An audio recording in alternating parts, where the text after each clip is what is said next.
All right, there you go. Dow up 0.4%, or 187 points. Just new record after new record. All right, let's get a little more micro. Go through some of the biggest analyst calls of the day. Amgen downgraded to hold from buy at Truist. Bill, you own it.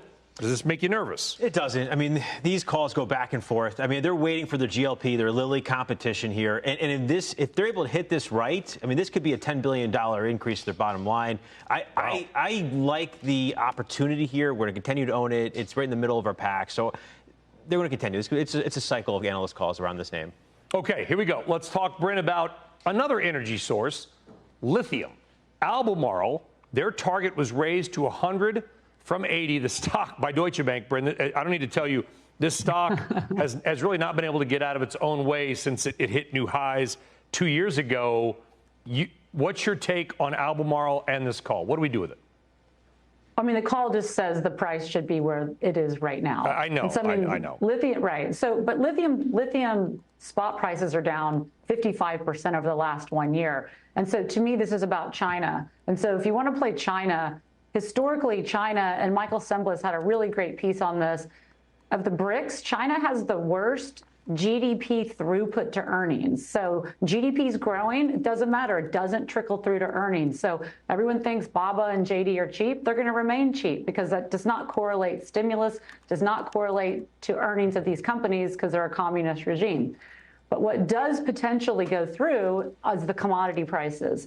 And as China is 60% of EV sales, they are all in. If China does continue this stimulus outside of real estate into the real economy, that could easily put a floor in lithium prices, which then would be a multiplier effect on an Albemarle, SQM, or even like a copper. So if I were going to play China, I would play it through the commodities versus the individual companies. Yeah, and you're so right about these calls that raise the target to where the stock, it's like the Wall Street equivalent of like lukewarm grilled chicken. Like you don't want it, but if it's all you've got, it's what you're going to do. By the way, Tesla, Bryn, back to you, reiterated overweight at Piper Sandler. By the way, another call similar.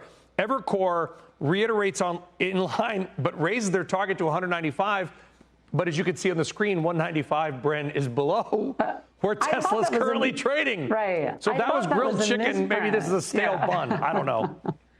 Yeah, I thought that was a misprint, and maybe they meant 295 because they recommended the overweight. You know, Tesla's earnings come out the 23rd. Obviously, the stock had run up significantly going into the 10/10 event, and now we have earnings. The stock sold off. I think people were disappointed on multiple fronts. I think on October 23rd is where we're going to hear the details that we definitely did not hear in the 19-minute robotaxi review last week. I think they're going to talk about the cheaper car. I think they're going to talk about FSD improvements. And I think that from a technical, the stock has a tremendous amount of resistance at like 265, 275, has a tremendous amount of support at 198, 205. And so I think, you know, watch this stock. If it starts pulling off, selling off into that October 23rd, I think that could be a good buy, a good opportunity to buy in and add to that position. Okay, here's a call, Bill, where you actually have a price target that is higher than the actual stock price. That's kind of what we're looking for. Mizuho raising their target on Broadcom to 220, stocks at 181. What do you think? It's breaking out. I mean, the stock looks terrific. Now, if you look outside of NVIDIA, it's been the best performing, really, I mean, as the largest cap stock within the chip space. But it's the diversification they have as well with VMware, which is more of a subscription business. But you also have the infrastructure spending, the continue that's building out here within that space. So I think that this name is going to continue to rise, and we hold it not only in our main portfolio, but we also hold it in our concentrated portfolio of no more than 10 names. All right, Steve, you recently dumped out of Caterpillar, Morgan Stanley, downgrading the name. I imagine you're not jumping back in on this one. No, and as I said before, I think that that's going to be challenging for them to meet all the optimism that's out there in the street. And the stock's not cheap. I mean, when you look at multiples that are low single digits historically, which is where this company should trade at, you say, wow, that's cheap when the market's trading at 22 times.